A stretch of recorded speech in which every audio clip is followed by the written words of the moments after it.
तो ये है कि आज तो मुख्यमंत्री पूर्व मुख्यमंत्री जीतनराम मांझी जी आए हैं और उनको अब हमारा उनका बड़ा प्रेम है। तो उनको यहाँ पता है कि मैं 3-4 महीने बाद ये खाली होगा। गांव की ज़मीन मैंने सब बेच दी है। आज मुझे पता नहीं मैं कहाँ रहूँगा। तो ये बात मैंने अभी मांझी जी से कही। पहले तो किसी को मैंने बताया नहीं। आज चूँकि वो बहुत दिनों बाद आए थे तो मैंने कहा उनसे शेयर कर लूँ। बाकी तो जो है वो। नमस्कार, आप देख रहे हैं न्यूज 4 और मैं हूं प्रियदर्शन। राजनीति का एक अनोखा चरित्र होता है, उसकी एक अनोखी प्रकृति होती है। इसमें कब कौन अर्श से फर्श पर और फर्श से अर्श पर आ जाए यह कोई नहीं जानता। और इसमें कई बड़े धुरंधर जो राजनीतिज्ञ होते हैं उनका भी कब राजनीतिक कैरियर जमीन पर आ जाए ऐसा कोई नहीं जानता है। ऐसे ही एक राजनीतिज्ञ की मैं बात कर रहा हूं और वो हैं शरद यादव। शरद यादव राजनीति में करीब 40 वर्षों तक संसद के गलियारे में किसी न किसी सदन के सदस्य रहे।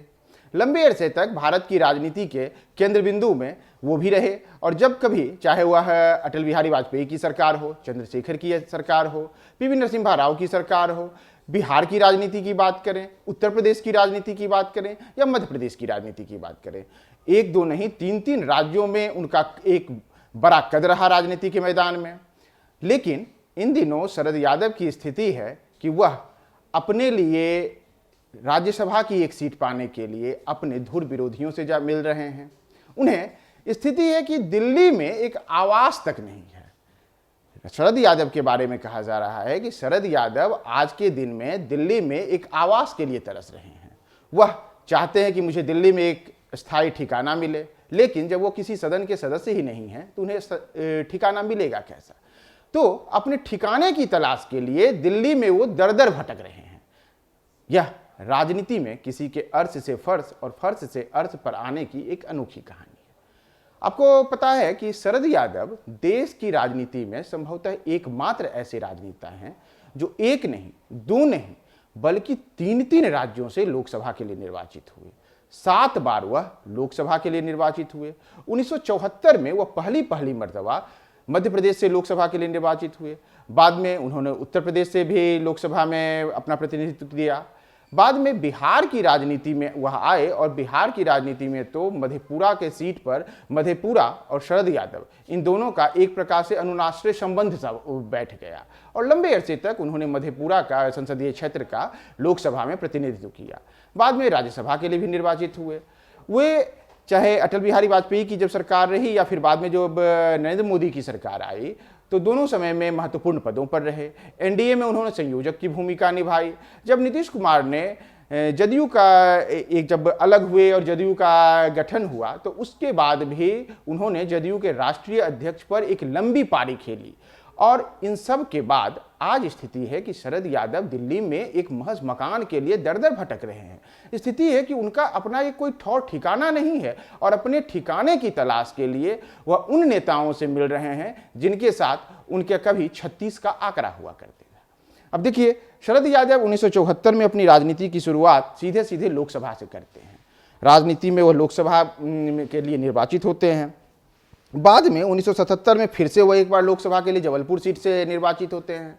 उनका शरद यादव का जो पैतृक जो है वह भी जबलपुर ही है, वो मध्य प्रदेश से ही आते हैं। उसके बाद उन्होंने 1978 में युवा लोक दल के राष्ट्रीय महासचिव की भूमिका निभाई। बाद में 1986 में एक बार फिर से वह राज्यसभा के लिए इलेक्ट होते हैं। 1989-91 तक फिर से वह एक बार लोकसभा के लिए निर्वाचित होते हैं। फिर 1989 में एक बार वह जनता दल जो उस समय था वह उस जनता दल के प्राइमरी बोर्ड के वह चेयरमैन चुने गए थे। बाद में 1989-90 में वह जो केंद्र की सरकार थी उसमें वह मंत्री के पद पर भी रहे। इसके बाद खासकर 1991 से एकाएक वह बिहार की राजनीति में आते हैं और बिहार की राजनीति में मध्य प्रदेश का एक व्यक्ति 1991 से लेकर के सन 2004 तक लगातार एक के बाद एक 5 चुनाव जीतते हैं और वह यहाँ से निर्वाचित होते हैं। कुल 7 बार वह लोकसभा के लिए निर्वाचित होते हैं। इसके अतिरिक्त राज्यसभा के लिए भी निर्वाचित हुए। और तो और जब जनता दल यूनाइटेड बना तो जनता दल यूनाइटेड बनने के बाद भी उन्होंने लंबी पारी जनता दल यूनाइटेड के अध्यक्ष के रूप में और फिर एनडीए संयोजक के रूप में निभाई। लेकिन बाद के वर्षों में जब 2014 के बाद जब नरेंद्र मोदी की सरकार बनी केंद्र में और कुछ समय के बाद नीतीश कुमार और नरेंद्र मोदी के बीच कुछ मनमुटाव की बातें हुई, दोनों में कुछ सैद्धांतिक मतभेद हुए। तो उसके बाद शरद यादव ने उस समय नीतीश कुमार का साथ छोड़ करके एक अपनी अलग राह बनाई और बाद में उनको स्थिति हुई कि जदयू ने उन्हें राज्यसभा से निष्कासित करवाने में अहम भूमिका निभाई और उनका कार्यकाल खत्म हुए बिना ही उन्हें राज्यसभा से अपना जो सदस्य थे वो छोड़ना पड़ा। और आज स्थिति है कि इसके बाद उनके जो एक समय में एक कद्दावर नेता हुआ करते थे, जिनकी राजनीति में एक बड़ी पहचान थी, आज वह गुमनामी के अंधेरे में है। आज स्थिति है कि वह दिल्ली में कभी शरद पवार से, तो कभी मांझी से, तो कभी कुछ अन्य नेताओं से मिल करके अपने लिए एक सीट मांगने के लिए, अपने लिए दिल्ली में एक ठिकाना बनाने के लिए दर दर भटक रहे हैं। तो राजनीति बड़ी अनोखी चीज है। इस राजनीति में कब कौन कहां पहुंच जाए कोई नहीं जानता। तो जिस शरद यादव की कभी धाक हुआ करती थी, जिस शरद यादव के नाम से कभी राजनीति के सारे जितने 3 राज्यों की राजनीति थी उसके वो केंद्र में रहा करते थे, आज स्थिति है कि वो शरद यादव दिल्ली में इधर से उधर भटक रहे हैं। उनके पास रहने के लिए एक ठिकाना नहीं है और एक सरकारी ठिकाने के लिए वह उन नेताओं से मिल रहे हैं जिनके साथ उनके लंबे अरसे तक राजनीतिक प्रतिद्वंदिताएं रही। देखते रहिए न्यूज़4नेशन।